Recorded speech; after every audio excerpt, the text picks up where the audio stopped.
Hemos recorrido miles de kilómetros hasta llegar aquí.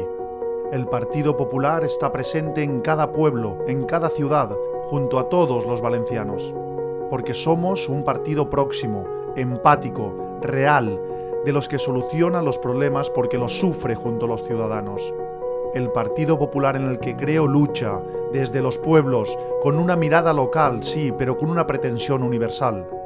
Luchamos por la defensa del Estado de Derecho, por la unidad de España y sobre todo por un futuro mejor.